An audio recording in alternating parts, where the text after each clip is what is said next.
Shalom.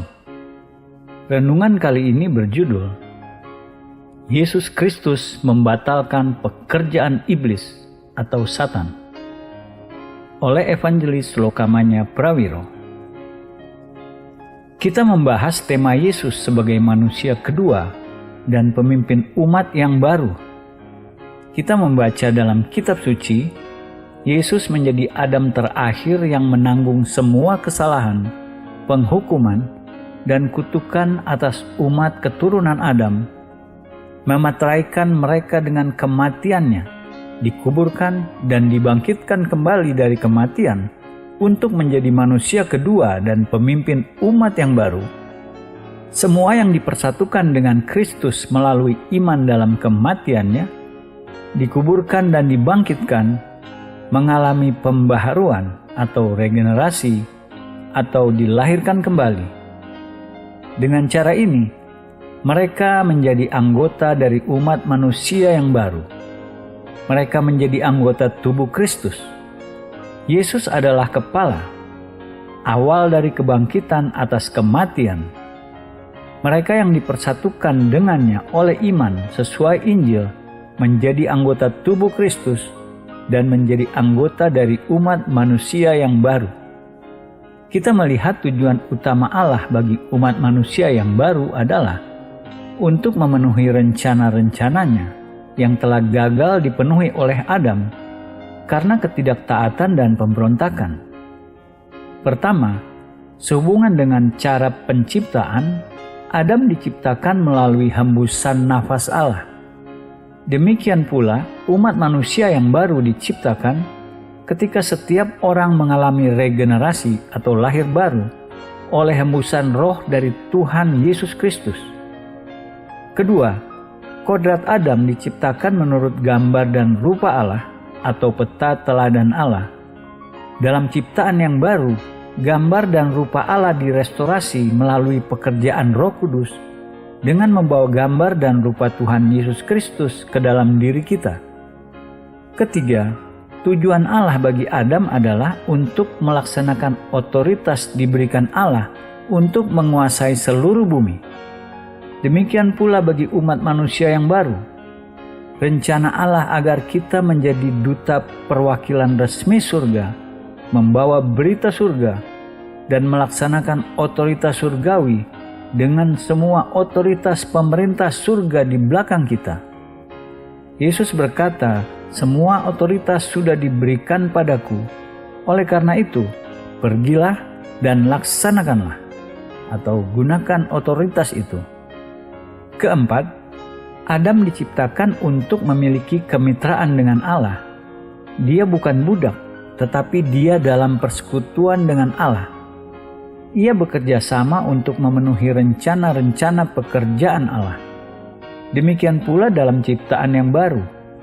Yesus berkata, "Aku tidak menyebut engkau budak lagi. Aku menyebut engkau sahabat." Paulus berkata, "Kita kawan sekerja Allah dan pengurus rumah tangga Allah." Dalam penciptaan pertama, diberikannya seorang pendamping bagi Adam yang terjadi secara unik. Hawa diciptakan dari rusuk Adam. Ini dapat disamakan dengan diberikannya gereja sebagai pengantin bagi Tuhan Yesus Kristus.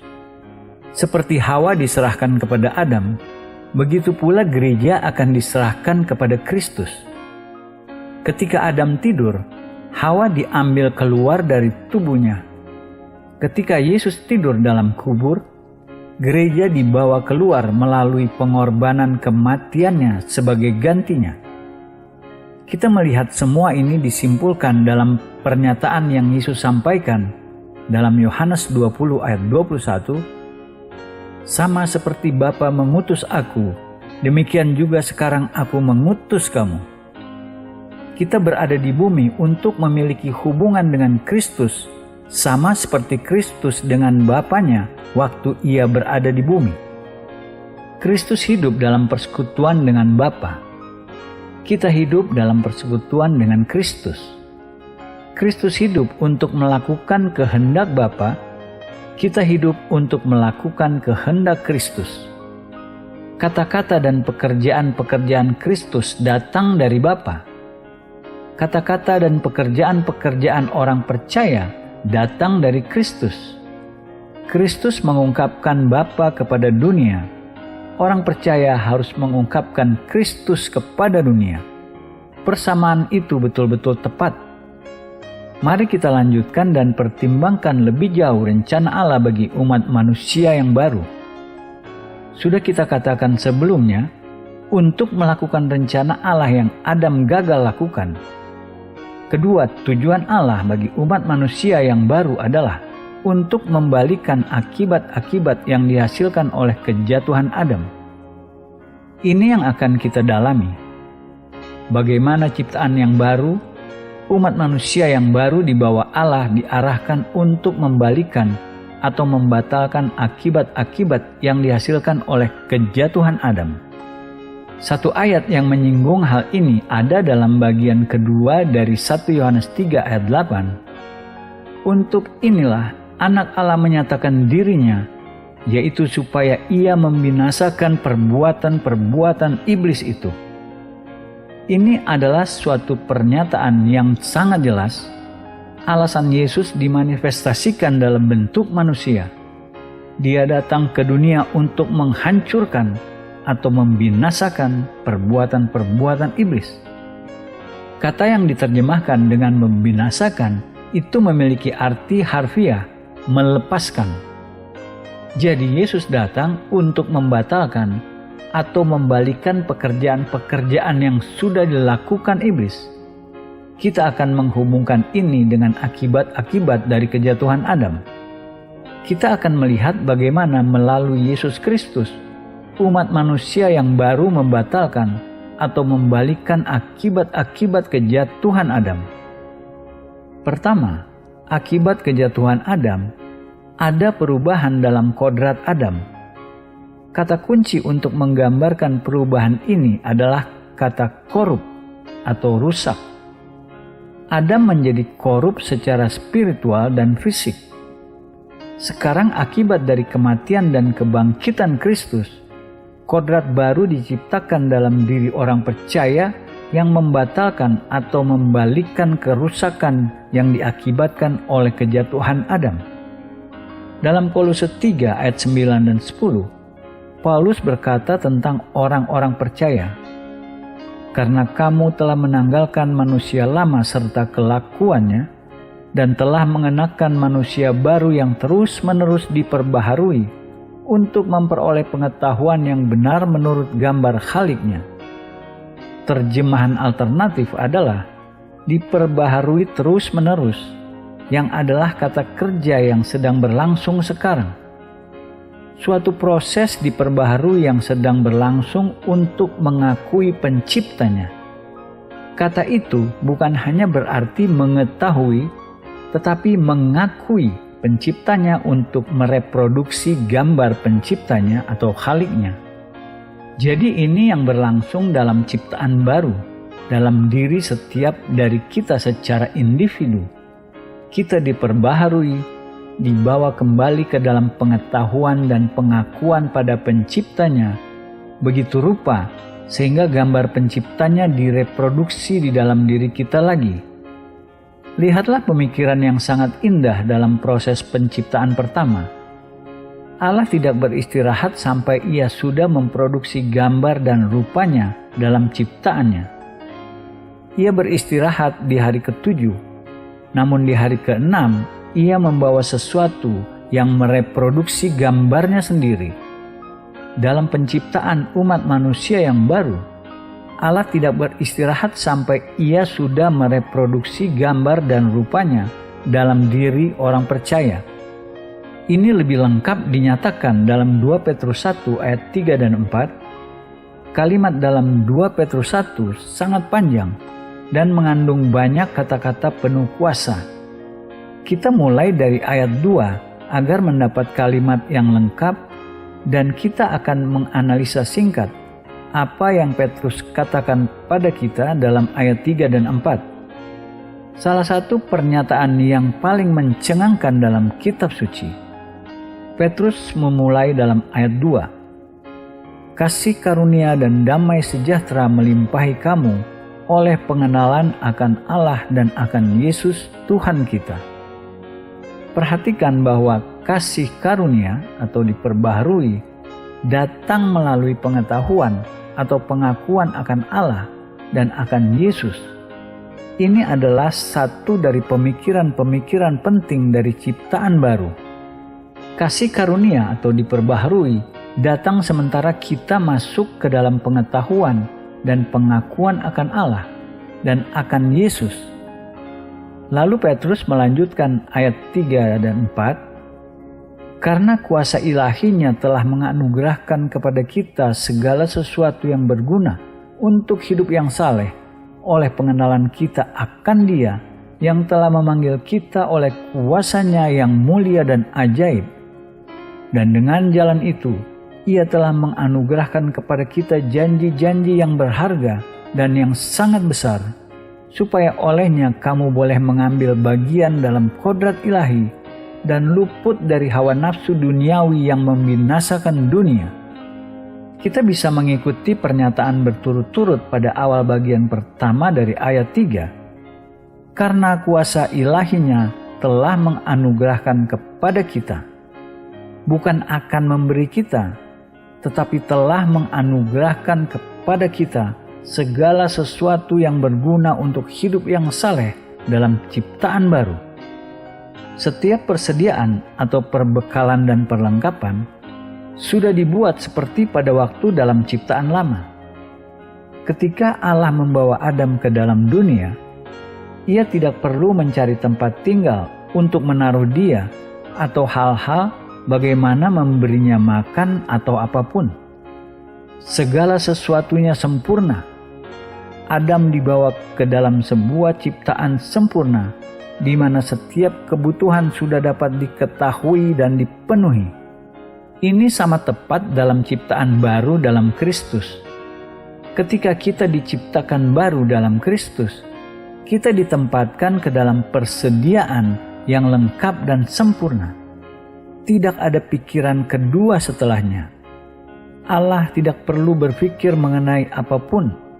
Dia tidak harus berkata, "Aku mengabaikan," atau melupakan beberapa persediaan lain. Semua persediaan yang kita akan butuhkan sekarang dan dalam kekekalan sudah disediakan untuk kita dalam Kristus. Mari kita membaca kata-kata itu lagi. Karena kuasa ilahinya telah menganugerahkan kepada kita segala sesuatu yang berguna untuk hidup yang saleh. Ini kehidupan spiritual, kehidupan fisik, kehidupan dalam dunia ini, kehidupan dan dunia yang akan datang. Segalanya sudah diberikan kepada kita dalam Kristus.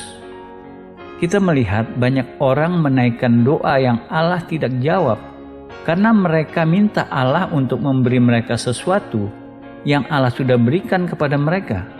Allah tidak dapat menjawab jenis doa seperti ini karena Ia sudah menciptakan dalam kita. Seringkali kita mendengar orang-orang Kristen memohon sesuatu yang mereka ingin Allah berikan kepada mereka. Allah berkata, "Aku sudah berikan padamu, sudah milikmu dalam Kristus." Ia telah menganugerahkan kepada kita segala sesuatu yang berguna untuk hidup yang saleh. Bagaimana Ia sudah menganugerahkan segala sesuatu kepada kita? Melalui pengenalan kita akan Dia atau Yesus Kristus, yang telah memanggil kita oleh kuasanya yang mulia dan ajaib. Segala sesuatu terkandung dalam pengenalan kita akan Yesus Kristus. Bagaimana semua hal-hal itu dibuat tersedia bagi kita? Ini ada pada awal ayat 4. Dengan jalan itu Ia telah menganugerahkan kepada kita janji-janji yang berharga dan yang sangat besar. Persediaan ada dalam janji-janji Allah. Segala sesuatu yang kita butuhkan selamanya sudah termasuk dalam janji-janji firman Allah. Jika kita mempelajari firman Allah dan berpegang pada janji-janjinya, segala sesuatu yang kita butuhkan terkandung di sana. Kita sering membuat perbandingan. Dalam perjanjian lama, di bawah seorang pemimpin bernama Yosua, Allah membawa umatnya memasuki tanah yang dijanjikan. Dalam perjanjian baru, di bawah seorang pemimpin bernama Yesus, yang dalam Ibrani adalah sama dengan Yosua, Allah membawa umatnya memasuki sebuah negeri dengan janji-janji. Perbedaannya, dalam perjanjian lama tanah yang dijanjikan, dalam perjanjian baru tanah dengan janji-janji. Allah berkata, tanah yang baik. Apapun yang mereka butuhkan adalah jawaban mereka. Tanah penuh dengan susu dan madu, minum air hujan dari surga. Aku tidak perlu menyediakan apapun lagi. Semua ada di situ. Mereka tidak bekerja untuk itu. Mereka tidak menggali sumur. Mereka tidak menanam anggur. Mereka tidak menanam zaitun. Namun semua itu ada di sana. Semua yang mereka perlu lakukan adalah memasuki dan memilikinya. Sama tepat dalam Kristus, Allah berkata, "Aku tidak perlu melakukan apa-apa. Semua ada di sana dalam janji-janji. Masuklah dan milikilah semua." Perhatikan, hasil dari memiliki janji-janji sejalan dengan pembelajaran kita. Bagian kedua dari ayat 4, supaya olehnya. Olehnya adalah janji-janji. Kamu boleh mengambil bagian dalam kodrat ilahi. Ilahi berarti Allah. Kamu menjadi bagian dari kodrat Allah sendiri. Dengan menghasilkan apa? Luput dari kodrat korup yang ada di dunia melalui hawa nafsu duniawi. Perhatikan kata korup. Dilepaskan atau dibatalkan dari kerusakan karena kejatuhan Adam yang menjadikan manusia korup secara spiritual dan fisik. Apa yang dilakukan oleh penebusan Kristus? Membebaskan kita dari keadaan korup dan menjadikan kita bagian dari kodrat Allah sendiri. Ini melalui jalan yang Allah sediakan, yang ada dalam pengenalan akan Yesus Kristus, yang disediakan dengan janji-janji firman Allah, dan Kristus yang ilahi menjadi juga manusia, agar orang percaya sebagai manusia bisa menjadi juga ilahi.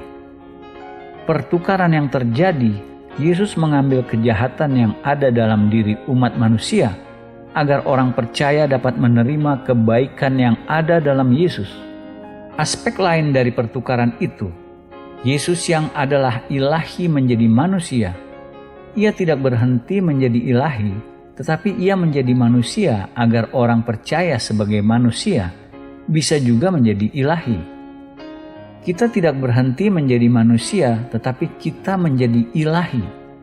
Bagaimana bisa kita mencapainya melalui firman Allah? Karena firman Allah adalah benih yang tidak korup atau rusak. 1 Petrus 1 ayat 23. Karena kamu telah dilahirkan kembali, bukan dari benih yang fana, oleh firman Allah yang hidup dan yang kekal. Sementara kita mengambil benih yang tidak korup, yaitu firman Allah, ke dalam hidup kita, kita mereproduksi kodrat yang tidak korup.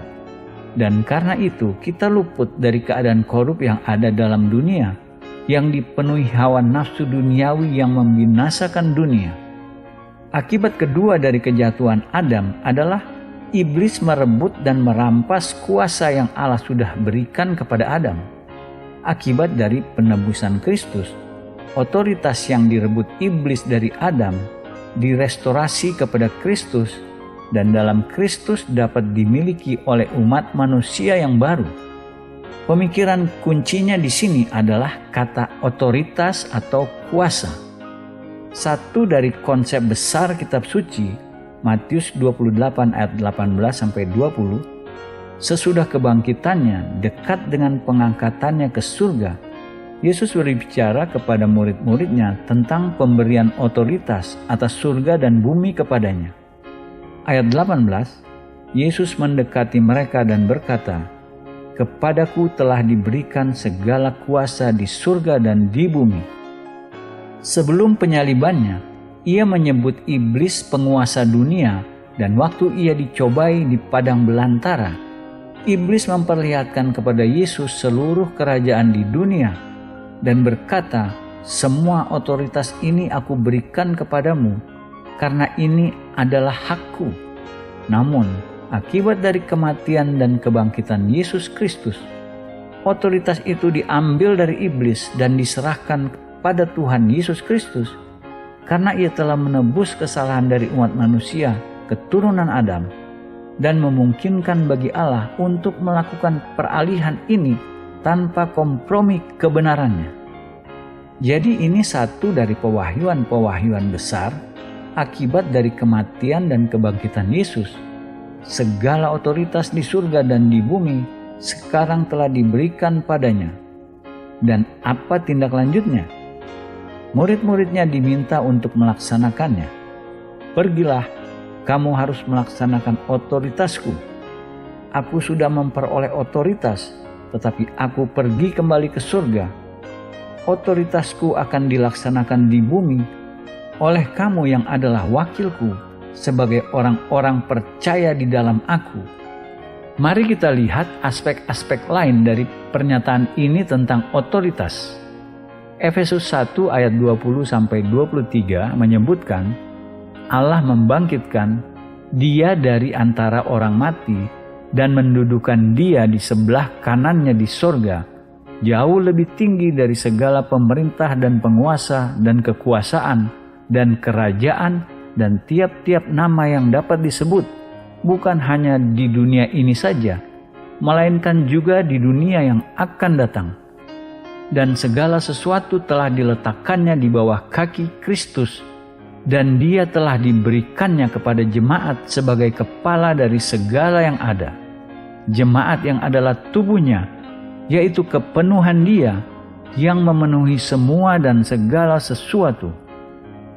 Pernyataan-pernyataan yang sama mengenai ditinggikannya Yesus ada dalam Filipi pasal 2 dan 1 Petrus pasal 3 sebagai referensi.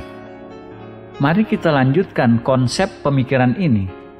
Kristus sebagai kepala yang ditinggikan di sebelah kanan Bapa jauh lebih tinggi dari pemerintah dan penguasa dan kerajaan.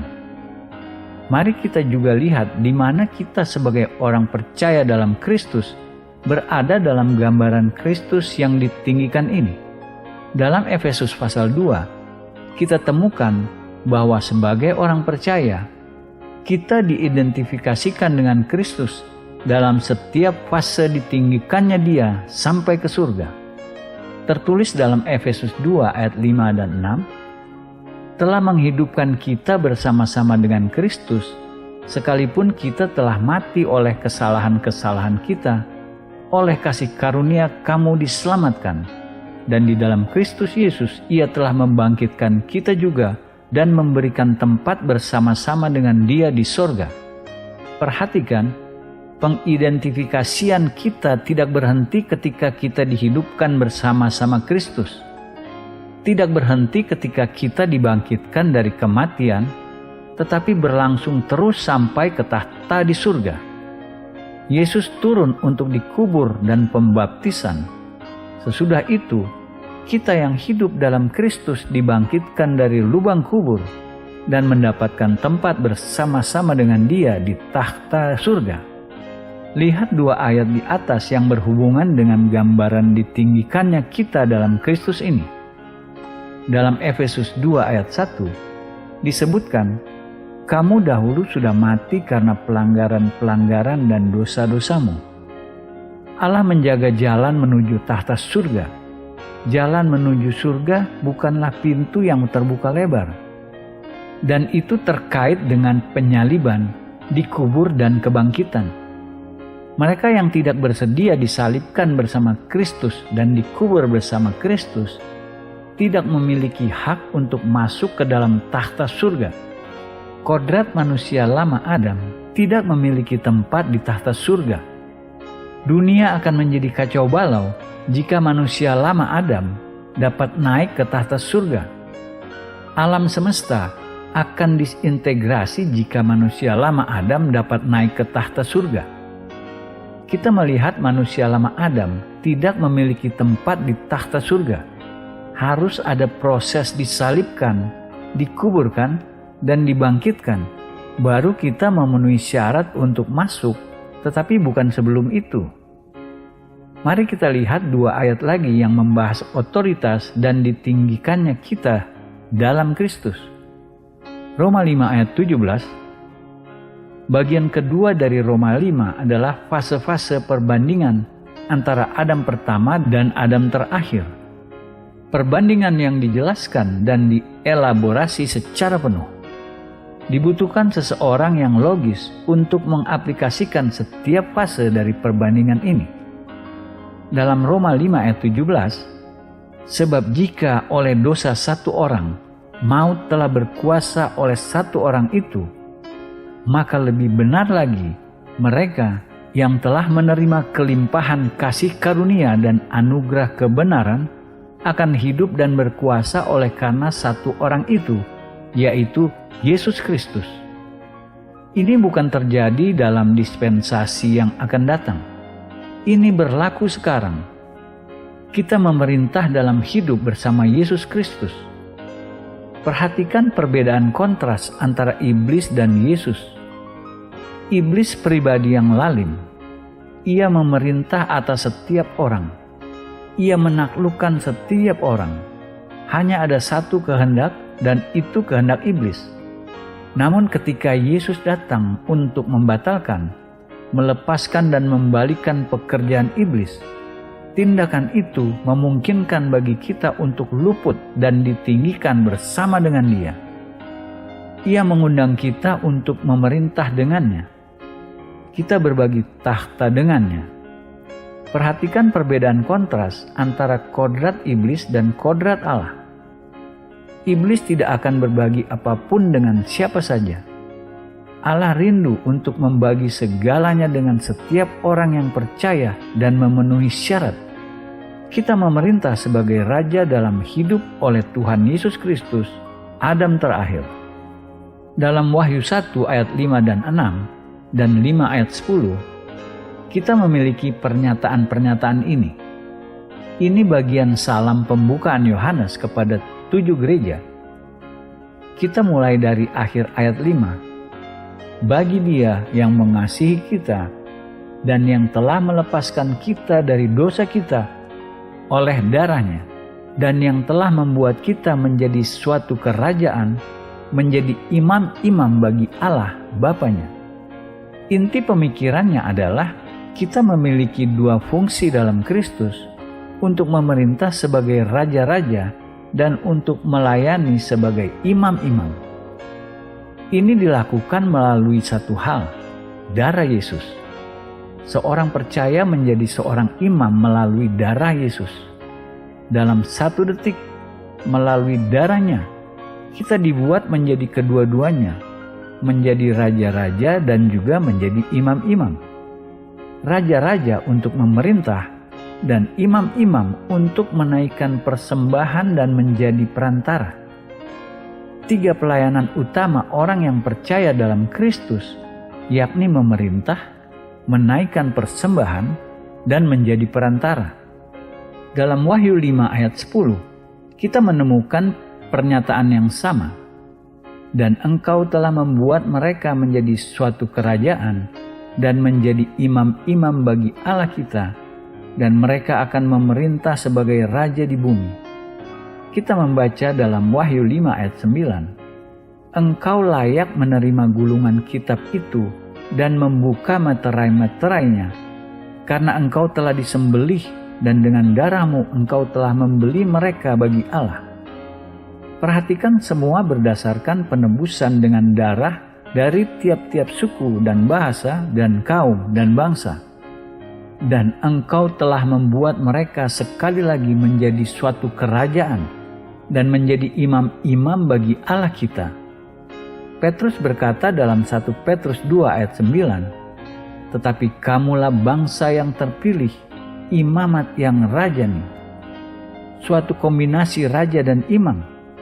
Ini sangat penting karena kembali pada kenyataan bahwa Yesus adalah imam besar sesudah Melkisedek, yang secara khusus ditekankan dalam Ibrani pasal 7 dan 8, karena di bawah hukum Musa, imam dan raja dipisahkan. Gelar raja diberikan kepada suku Yehuda dan gelar imam kepada suku Lewi. Namun, aturan yang dikeluarkan Allah ini hanya bersifat sementara. Ketika Yesus menjadi imam besar, gelar raja dan gelar imam direstorasi dalam satu orang. Melkisedek adalah imam besar yang awal. Kita dapat menemukan dalam Kejadian pasal 14, sebelum hukum Musa disebut dan dibicarakan, Melkisedek adalah imam besar. Ia disebut imam Allah, dan Melkisedek sendiri berarti raja kebenaran.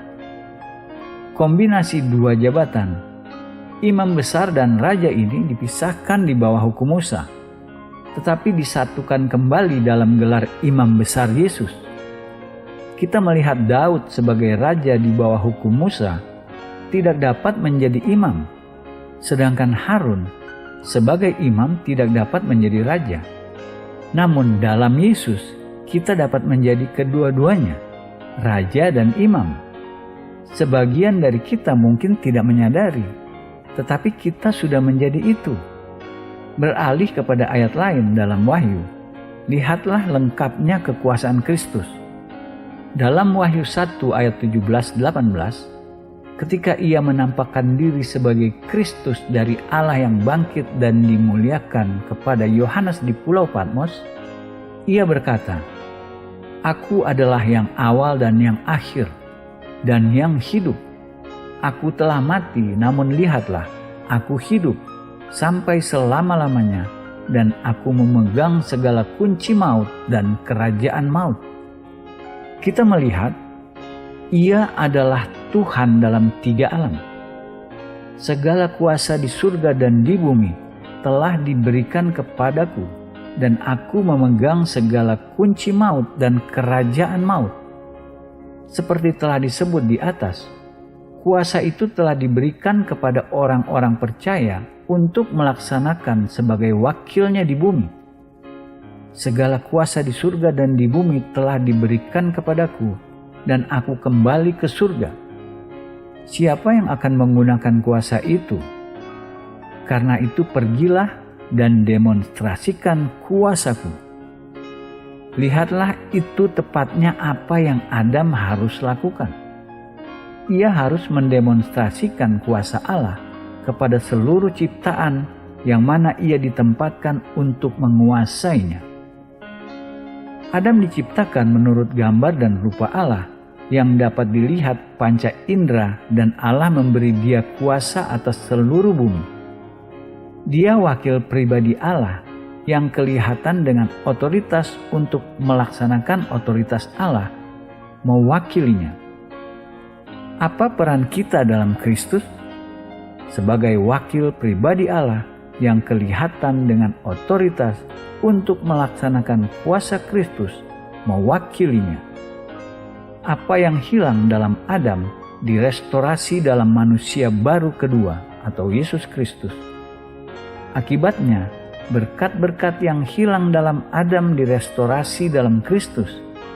Ini benar karena kita tidak hanya menerima kembali kuasa atas bumi, tetapi kita memperoleh kembali kuasa spiritual yang mencakup tiga alam, surga dan bumi dan alam maut.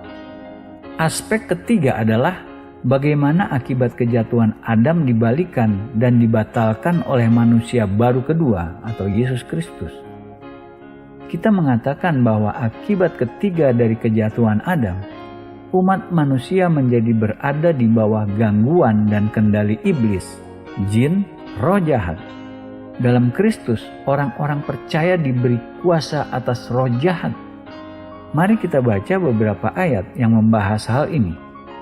Ini bagian dari keselamatan kita dalam Kristus. Dilepaskan dari ketakutan dan tekanan roh-roh jahat, dan diberi otoritas atas roh-roh jahat. Dalam Lukas pasal 1, yang adalah bagian dari nubuat yang diberikan ayah Yohanes Pembaptis, Zakaria, dan pendahuluan dari Injil, dikatakan dalam Lukas 1 ayat 71, untuk melepaskan kita dari musuh-musuh kita dan dari tangan semua orang yang membenci kita. Ayat ini berbicara mengenai apa yang akan datang melalui Mesias adalah penggenapan janji-janji Allah di bawah perjanjian lama. Zakaria berkata bahwa kita akan diselamatkan dari musuh-musuh kita dan dari tangan orang-orang yang membenci kita. Jadi dalam Kristus kita diselamatkan dari musuh-musuh kita dan dari tangan orang-orang yang membenci kita. Musuh-musuh yang terus-menerus berada dengan kita adalah roh-roh jahat. Iblis adalah musuh kita dan malaikat-malaikatnya di udara. Namun musuh-musuh kita yang sebenarnya yang terus-menerus secara pribadi hadir untuk mengganggu kita, menyiksa kita sepanjang waktu adalah roh-roh jahat. Namun kita diselamatkan dari musuh-musuh kita dan dari tangan semua yang membenci kita. Dan ini dijelaskan lebih lanjut dalam Lukas 1 ayat 74-75. Supaya kita terlepas dari tangan musuh, dapat beribadah kepadanya tanpa takut, dalam kekudusan dan kebenaran di hadapannya seumur hidup kita. Dan sesungguhnya ini benar, kita tidak dapat melayani Allah dalam kekudusan seumur hidup kita, sampai kita sudah dilepaskan dari tangan musuh-musuh kita. Pelepasan sangat penting bagi pelayanan penuh. Tangan musuh-musuh yang kitab suci katakan di sini adalah roh-roh jahat dan kita dilepaskan dari tangan musuh-musuh itu. Dengan demikian, kita dapat melayani Allah tanpa ketakutan. Seseorang yang belum dilepaskan secara tuntas tidak dapat melayani tanpa ketakutan. Banyak orang Kristen tulus melayani, tetapi tidak tanpa ketakutan, karena mereka belum dilepaskan sepenuhnya secara tuntas dari siksaan, gangguan roh-roh jahat. Namun yang disediakan Allah adalah kita dilepaskan dari tangan musuh-musuh kita, agar kita dapat melayani Dia tanpa ketakutan dalam kekudusan dan kebenaran di hadapannya seumur hidup kita. Ini bukan dalam dunia yang akan datang. Ini dalam dunia sekarang, di mana kita dapat memperoleh pelepasan penuh dari siksaan dan tekanan roh-roh jahat. Kita dapat melayani Allah tanpa ketakutan. Sangat sedikit orang Kristen yang melayani tanpa ketakutan. Sebagian besar orang Kristen masih ketakutan terhadap apa yang iblis akan lakukan terhadap mereka. Sebagian berada dalam alam spiritual, dituduh dan disiksa. Sebagian dalam alam penyakit fisik, dan sebagian dalam alam kemiskinan keuangan atau frustasi. Namun yang Allah sediakan adalah kita harus melayani Dia tanpa ketakutan dalam kekudusan dan kebenaran di hadapannya seumur hidup kita. Setiap pagi ketika bangun, banyak orang yang mengalami rasa ketakutan sudah menunggu di pintu untuk masuk. Jika mereka tidak langsung menyadari status mereka dalam Kristus dan mulai mengucap syukur serta memuji Allah karena apa yang Ia lakukan bagi mereka dalam Kristus, maka mereka tidak akan melewati hari itu dalam kebebasan penuh. Ada banyak siksaan ketakutan yang menyerang pikiran mereka.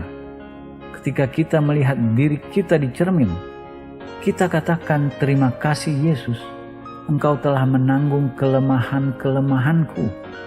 Engkau menyembuhkan aku dengan bilur-bilur-Mu." Sesudah kita mengatakan itu beberapa kali dan kita percaya, kita harus membangun diri kita kembali dalam Kristus setiap hari. Itu cara kita memulai 5 menit pertama setelah kita bangun pagi. Dalam sebagian besar kasus, hal itu cukup menentukan bagi bagaimana kita akan melalui sisa hari.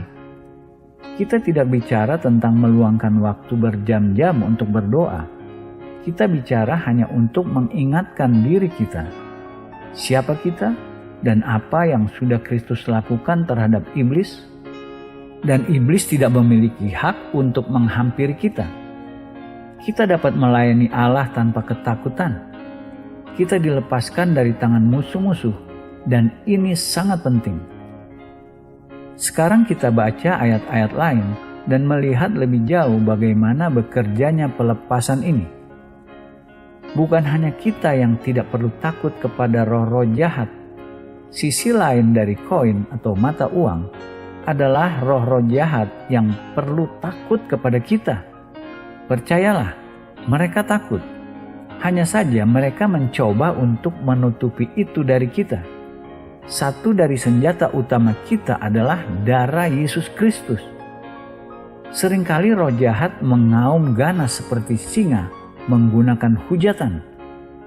Ketika kuasa Kristus menekan melawan mereka, mereka merengek dan menangis seperti bayi nakal. Namun mereka terus melakukan gertakan selama dimungkinkan. Dalam Matius 10 ayat 1, Yesus memanggil ke-12 muridnya dan memberi kuasa kepada mereka untuk mengusir roh-roh jahat dan untuk melenyapkan segala penyakit dan segala kelemahan. Puji Tuhan, kita punya otoritas atas roh-roh jahat untuk mengusir mereka dan untuk menyembuhkan segala penyakit dan segala kelemahan. Itu tepatnya apa yang kita sudah peroleh dalam Yesus. Lalu dikatakan dalam Lukas 10 ayat 1 dan ayat 17, kemudian daripada itu Tuhan menunjuk 70 murid yang lain. Kemudian ke-70 murid itu kembali dengan gembira dan berkata, Tuhan, juga setan-setan takluk kepada kami demi nama-Mu. Ini membuat mereka gembira. Penemuan yang menggetarkan hati. Kata mereka, ketika kami berbicara kepada setan-setan dalam nama-Mu, mereka melakukan apa yang kami katakan. Ketika kami mengatakan dalam nama Yesus keluar, mereka keluar. Bahkan roh-roh jahat tunduk kepada kami melalui nama-Mu. Ketika Yesus mendengar itu, ia mengatakan, itu baik, dan memperingatkan mereka agar jangan membusungkan dada atau sombong. Karena itu, hati-hati, karena itulah yang menjadikan iblis jatuh. Iblis menjadi sombong.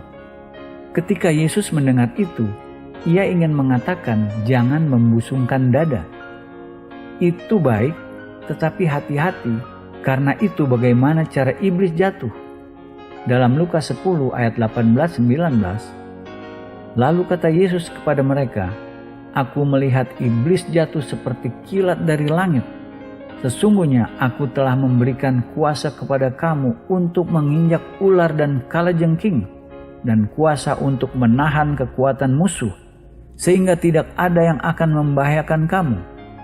Pertanyaannya, berapa banyak orang Kristen mempercayai itu, sehingga tidak ada yang akan membahayakan kamu?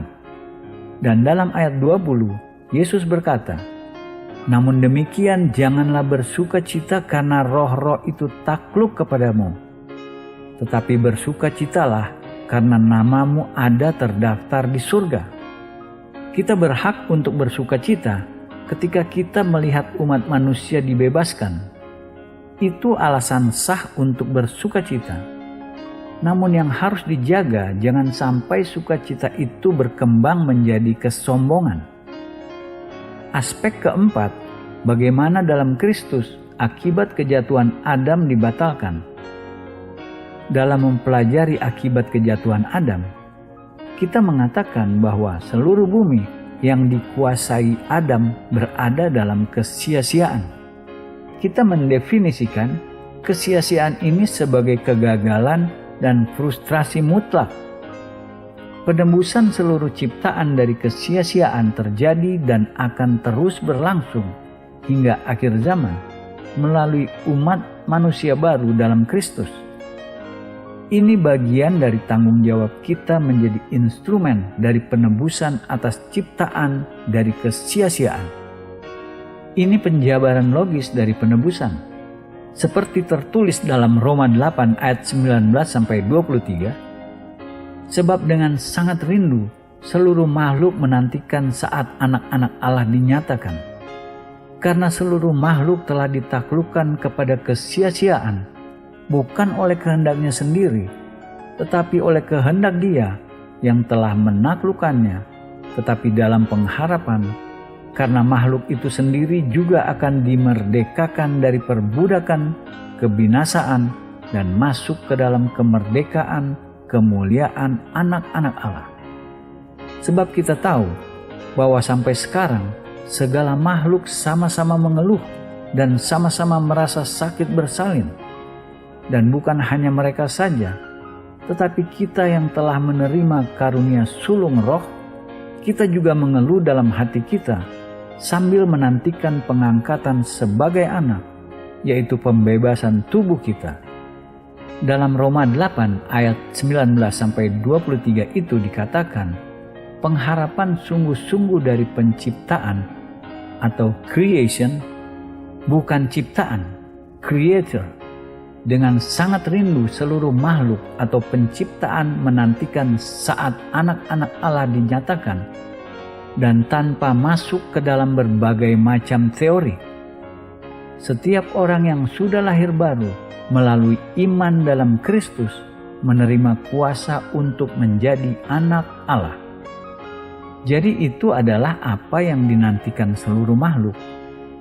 Penyataan kemuliaan anak-anak Allah, karena seluruh makhluk telah ditaklukkan kepada kesia-siaan, bukan oleh kehendaknya sendiri, tetapi oleh kehendak Dia yang telah menaklukkannya.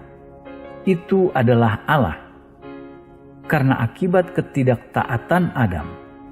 Tetapi dalam pengharapan, karena makhluk itu sendiri juga akan dimerdekakan dari perbudakan kebinasaan dan masuk ke dalam kemerdekaan kemuliaan anak-anak Allah, seperti yang disebut dalam ayat 21. Dengan kata lain, penebusan penciptaan atau seluruh makhluk bergantung pada penyataan anak-anak Allah dalam kemuliaan mereka.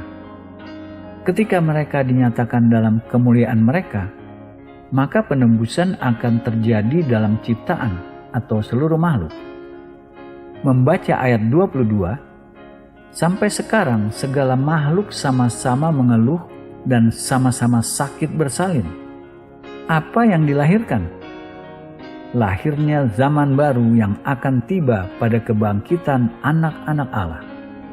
Hanya ketika tubuh kita ditebus pada waktu kebangkitan dan diubah menjadi serupa tubuh Yesus Kristus, penebusan akan terjadi pada seluruh makhluk. Kesia-siaan terjadi dalam penciptaan melalui kejatuhan umat manusia keturunan Adam. Penebusan akan terjadi atas seluruh makhluk melalui restorasi umat keturunan Adam. Program Allah sempurna dalam setiap detail. Kita dapat bandingkan dengan apa yang tertulis dalam Kolose 3 ayat 3 dan 4. Sebab kamu telah mati dan hidupmu tersembunyi bersama dengan Kristus di dalam Allah. Apabila Kristus yang adalah hidup kita menyatakan diri kelak, kamu pun akan menyatakan diri bersama dengan Dia dalam kemuliaan. Kita memiliki kehidupan yang tidak dapat dilihat panca indera. Dunia tidak dapat melihatnya, tetapi kita memilikinya. Dalam ayat 4, Kristus yang adalah hidup kita. Itu satu dari pernyataan yang paling menggetarkan hati dalam seluruh kitab suci. Kristus adalah hidup kita. Paulus berkata, "Aku hidup, tetapi bukan aku lagi, melainkan Kristus yang hidup di dalamku." Hidup ini yang pada saat ini tersembunyi bersama dengan Kristus di dalam Allah di tingkat-tingkat langit, tidak dapat dilihat panca indera. Namun ketika Kristus yang adalah hidup kita datang, kamu juga akan dinyatakan dengannya dalam kemuliaan. Ini penyataan kemuliaan anak-anak Allah. Terjadi ketika Yesus anak Allah dinyatakan dalam kemuliaannya, maka kita akan dinyatakan dalam kemuliaan bersama dengan Dia. Kita akan memperoleh kemiripan dengan gambar dan rupa fisiknya, His likeness, dan penyataan kemuliaan anak-anak Allah. Setelah itu, penebusan akan terjadi pada seluruh makhluk. Penebusan ini akan datang dalam 2 fase berturut-turut. Ada periode 1000 tahun disebut milenium, Ketika Kristus memerintah di bumi dan Israel akan menjadi pusat dari kerajaannya dan lokasinya akan berada di Yerusalem. Penebusan dari kesia-siaan akan terjadi secara parsial, dan lalu setelah melewati itu, ada periode lebih lanjut dari Allah ketika penebusan akan menjadi sempurna. Mari kita lihat dalam Yesaya 11, kita memiliki gambaran kerajaan 1000 tahun Kristus. Dimulai dari ayat 4, ketika Yesus datang dan kita membaca sampai ayat 9, Yesaya 11 ayat 4, tetapi ia akan menghakimi orang-orang lemah dengan keadilan dan akan menjatuhkan keputusan terhadap orang-orang yang tertindas di negeri dengan kejujuran. Ia akan menghajar bumi dengan perkataannya seperti dengan tongkat, dan dengan nafas mulutnya ia akan membunuh orang fasik.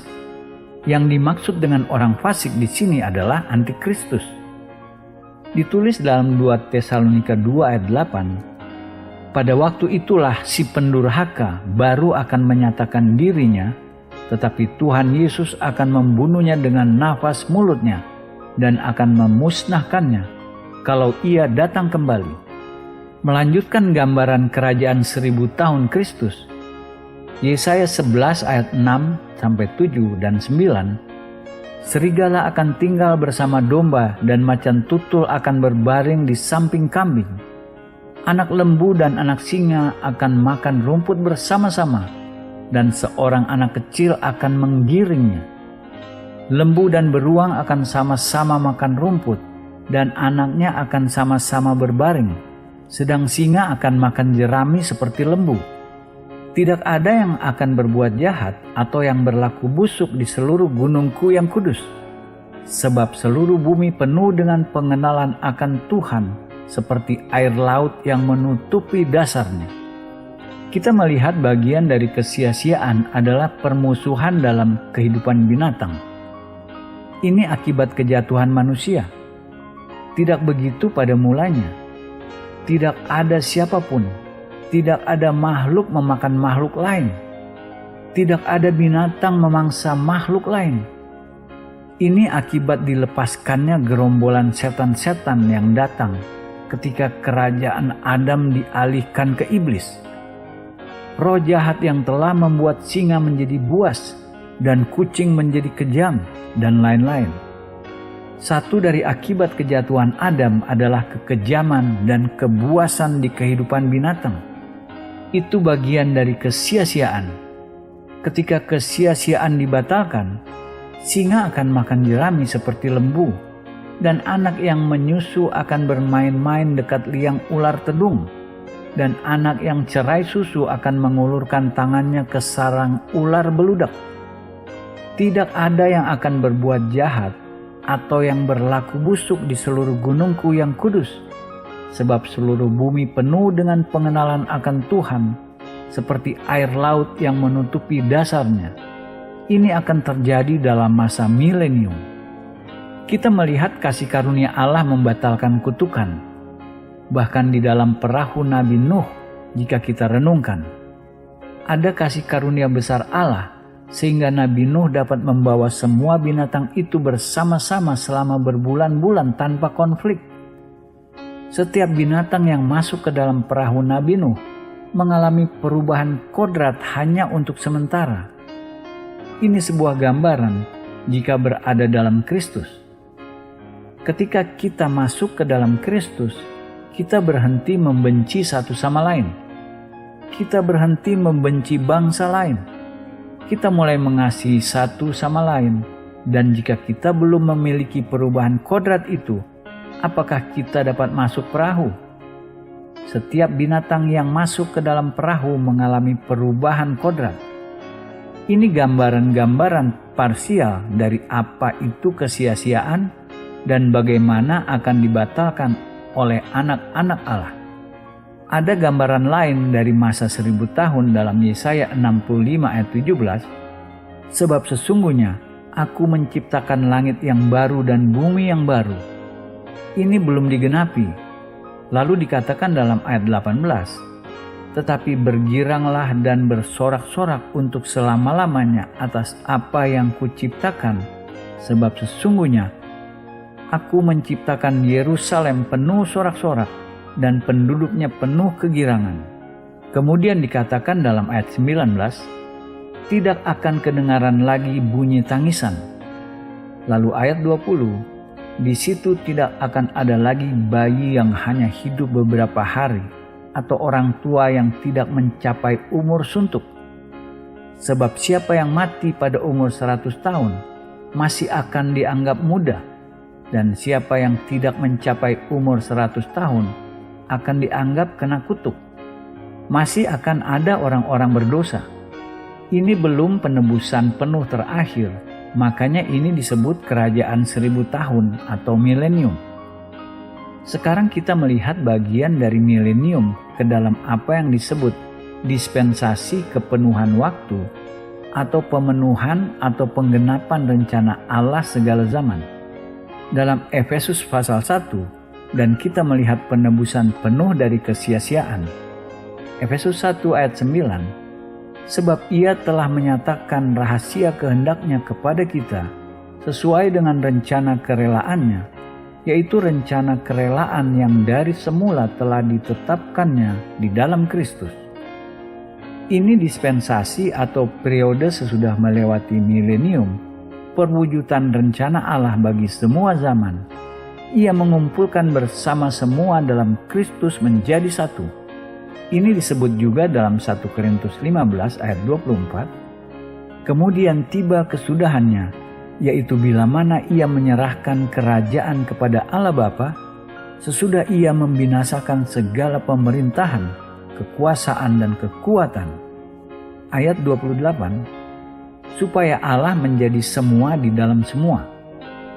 Kita memiliki tempat khusus dalam rencana itu karena kita percaya dalam Kristus melalui segala zaman. Kita akan menjadi pujian kemuliaan dari kasih karunia-Nya. Dan lalu kita lihat dalam kitab Wahyu gambaran lebih lanjut dari hasil akhir penebusan dari kesia-siaan dalam Wahyu 21 ayat 1-5. Lalu aku melihat langit yang baru dan bumi yang baru, sebab langit yang pertama dan bumi yang pertama telah berlalu, dan laut pun tidak ada lagi. Dan aku melihat kota yang kudus, Yerusalem yang baru, turun dari sorga, dari Allah, yang berhias bagaikan pengantin perempuan yang berdandan untuk suaminya. Lalu aku mendengar suara yang nyaring dari tahta itu berkata, lihatlah, kemah Allah ada di tengah-tengah manusia, dan ia akan diam bersama-sama dengan mereka. Mereka akan menjadi umat-Nya, dan ia akan menjadi Allah mereka. Dan ia akan menghapus segala air mata dari mata mereka, dan maut tidak akan ada lagi. Tidak akan ada lagi perkabungan atau ratap tangis atau duka cita, sebab segala sesuatu yang lama itu telah berlalu. Ia yang duduk di atas takhta itu berkata, lihatlah, aku menjadikan segala sesuatu baru. Dan firman-Nya, tuliskanlah, karena segala perkataan ini adalah tepat dan benar. Ini sebuah gambaran dari penebusan penuh dari kesia-siaan dalam segala bentuk kesedihan, sakit bersalin, sakit penyakit. Semua dihapus. Lalu dalam ayat 9, maka datanglah seorang dari ketujuh malaikat yang memegang ketujuh cawan, yang penuh dengan ketujuh malapetaka terakhir itu. Lalu ia berkata kepadaku, katanya, marilah ke sini, aku akan menunjukkan kepadamu pengantin perempuan mempelai anak domba. Dan apa yang ia tunjukkan kepadaku adalah kota yang kudus itu, Yerusalem baru, turun dari surga, dari Allah. Ingatlah, Yerusalem baru bukan surga, melainkan manifestasi akhir dari gereja, dan dalam gereja Allah akan tinggal bersama ciptaannya. Ini rencana tertinggi Allah. Didefinisikan dalam kita, tempat tinggal di mana Ia dapat menjadikan dirinya selalu ada bagi seluruh ciptaan. Jika kita membaca ayat 24 dan 26, dan bangsa-bangsa akan berjalan di dalam cahayanya, dan raja-raja di bumi membawa kekayaan mereka kepadanya. Dan pintu-pintu gerbangnya tidak akan ditutup pada siang hari, sebab malam tidak akan ada lagi di sana. Perhatikan, kita akan menjadi pusat dari alam semesta karena Allah akan tinggal bersama kita, dan kita akan menjadi tempat kepadanya semua bangsa-bangsa yang nanti ada di bumi membawa puji dan hormat. Pada saat itu, kesia-siaan telah dibatalkan sepenuhnya. Setiap kutuk, setiap kesakitan, setiap penyakit atau permusuhan dan kebencian, semua perselisihan, percecokan atau perpecahan, atau kepahitan telah dibatalkan. Tidak akan ada lagi laut, tidak ada yang memisahkan, tidak ada kepahitan. Kesia-siaan telah dibatalkan. Semua terpusat dalam ciptaan baru dalam Kristus. Pengantin atau gereja, pengantin domba Allah. Jadi melalui Adam pertama datang kesia-siaan, melalui umat manusia yang baru di bawah manusia kedua, Yesus Kristus, kesia-siaan dibatalkan. Aspek kelima dan akibat akhir dari kejatuhan Adam yang dibatalkan dalam Kristus. Kita sudah nyatakan sehubungan dengan kejatuhan Adam. Akibat kejatuhannya, umat manusia keturunan Adam diidentifikasikan dengan iblis dalam kesalahannya dan pemberontakannya, maka berada di bawah hukuman kebenaran Allah. Sekarang cara ini dibatalkan adalah melalui kematian dan kebangkitan. Umat manusia yang baru diidentifikasikan dengan Kristus dalam kebenarannya, dan maka kita memiliki kuasa atau dominion atas iblis dan seluruh kerajaannya dan semua pasukannya. Kita menjadi instrumen untuk merubuhkan kerajaan iblis. Ini kebenaran besar yang iblis ingin tutup dari orang-orang percaya karena begitu penting merisaukan dia. Kita instrumen pilihan dalam rencana Allah untuk merubuhkan kerajaan iblis. Mari kita membaca dalam Roma 5. Dasar dari segala sesuatu adalah dibenarkan dalam Kristus, seperti kita dibuat bersalah dengan kesalahan iblis. Kita dibenarkan dengan kebenaran Kristus. Roma 5 ayat 1. Sebab itu, kita yang dibenarkan karena iman, kita hidup dalam damai sejahtera dengan Allah oleh karena Tuhan kita, Yesus Kristus. Dibenarkan karena iman. Definisi dari dibenarkan seolah-olah kita tidak pernah berdosa. Itu saja. Roma 8 ayat 1. Demikianlah sekarang, tidak ada penghukuman bagi mereka yang ada di dalam Kristus Yesus. Kita harus berada di tempat di mana tidak ada penghukuman. Maka kita di tempat di mana kita tidak dapat dikalahkan.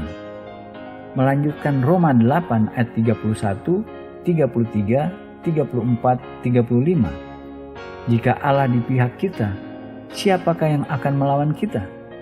Allah yang membenarkan mereka. Siapakah yang akan menghukum mereka? Kristus Yesus yang telah mati, bahkan lebih lagi yang telah bangkit, yang juga duduk di sebelah kanan Allah, yang malah menjadi pembela bagi kita. Siapakah yang akan memisahkan kita dari kasih Kristus? Perhatikan 3 pertanyaan di atas. Siapakah yang akan melawan kita? Siapakah yang akan menghukum mereka? Siapakah yang akan memisahkan kita dari kasih Kristus? Setiap pertanyaan ini dijawab dalam Kristus, seperti ada tertulis, oleh karena engkau, kami ada dalam bahaya maut sepanjang hari. Kami telah dianggap sebagai domba-domba sembelihan.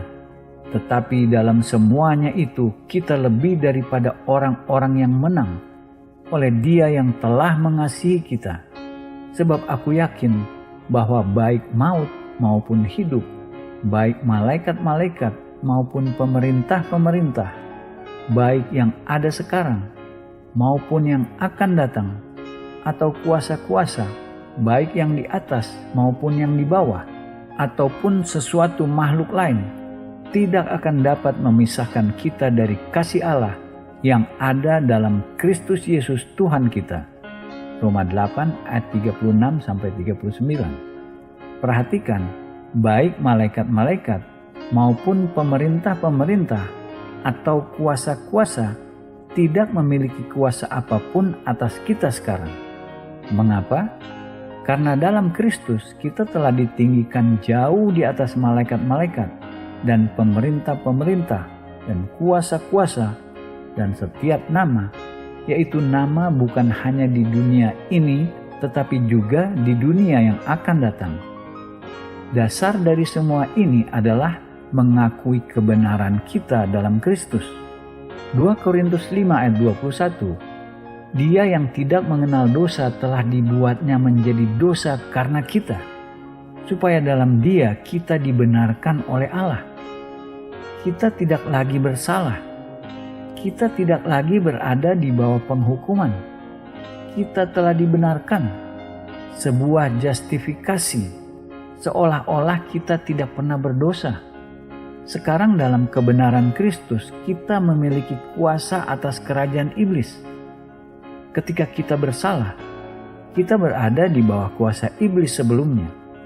Tetapi ketika kita dibenarkan, kita memiliki kuasa atas kerajaan iblis dan kita menjadi instrumen yang dengannya kerajaan iblis dirubuhkan. Mari kita baca ayat-ayat lain yang berhubungan dengan ini. Dalam Kolose 1 ayat 13, Ia telah melepaskan kita dari kuasa kegelapan dan memindahkan kita ke dalam kerajaan Anak-Nya yang kekasih. Memindahkan berarti melintasi sepenuhnya roh, jiwa, dan tubuh. Ada 2 orang dalam perjanjian lama dipindahkan, Henokh dan Elia, dan keduanya terangkat meninggalkan bajunya, tetapi tubuhnya terangkat. Kita telah dipindahkan keluar dari kuasa kegelapan ke dalam kerajaan Anak Allah. Kita tidak berada di bawah kuasa iblis. Kita berada dalam kerajaan Allah dalam Kristus. Iblis tidak memiliki hak dan tuntutan atas kita. Paulus berdoa dalam 1 Tesalonika 5 ayat 23. Semoga Allah damai sejahtera menguduskan kamu seluruhnya, dan semoga roh, jiwa, dan tubuhmu terpelihara sempurna dengan tak bercacat pada kedatangan Yesus Kristus Tuhan kita. Suatu perpindahan, bukan perpindahan parsial di mana bagian diri kita tertinggal di bawah kuasa iblis, tetapi kita sudah sepenuhnya dipindahkan dari satu alam ke alam lain. Dalam 2 Korintus 10 ayat 4 dan 5, karena senjata kami dalam perjuangan bukanlah senjata duniawi, melainkan senjata yang diperlengkapi dengan kuasa Allah yang sanggup untuk meruntuhkan benteng-benteng. Kami mematahkan setiap siasat orang dan merubuhkan setiap kubu yang dibangun oleh keangkuhan manusia untuk menentang pengenalan akan Allah. Kami menawan segala pikiran dan menaklukkannya kepada Kristus. Dalam perjuangan spiritual di mana kita terpanggil dalam Kristus, kita memiliki senjata untuk merubuhkan benteng-benteng iblis dan setiap kubu yang meninggikan dirinya menentang pengenalan akan Allah. Meditasi pada arti dari frasa setiap kubu yang meninggikan dirinya menentang pengenalan akan Allah, itu termasuk seluruh kerajaan iblis. Kita memiliki senjata untuk merubuhkan kerajaan itu. Dalam Wahyu 12 ayat 9, dilukiskan konflik besar terakhir ini, di mana zaman ini akan berakhir. Dikatakan, dan naga besar itu, si ular tua, yang disebut iblis atau Satan, yang menyesatkan seluruh dunia, dilemparkan ke bawah. Ia dilemparkan ke bumi bersama-sama dengan malaikat-malaikatnya. Tidak ada lagi tempat buat mereka di surga. Dalam Wahyu 12 ayat 11, dan mereka mengalahkan dia oleh darah anak domba dan oleh perkataan kesaksian mereka, karena mereka tidak mengasihi nyawa mereka sampai ke dalam maut. Dengan kata lain, orang-orang percaya di bumi yang akan meraih kemenangan atas iblis, yang akan mengakibatkan dia dibuang keluar dari kerajaannya yang bersaing dan memberontak di udara. Ini rencana Allah. Kita yang menjadi instrumen untuk membatalkan, melempar, dan merubuhkan kerajaan iblis. Satu hal itu yang iblis ingin kita tidak ketahui. Ini fakta, karena sampai kita mengetahuinya, kita tidak melakukannya. Namun ketika kita mengetahuinya, kita akan melakukannya. Amin.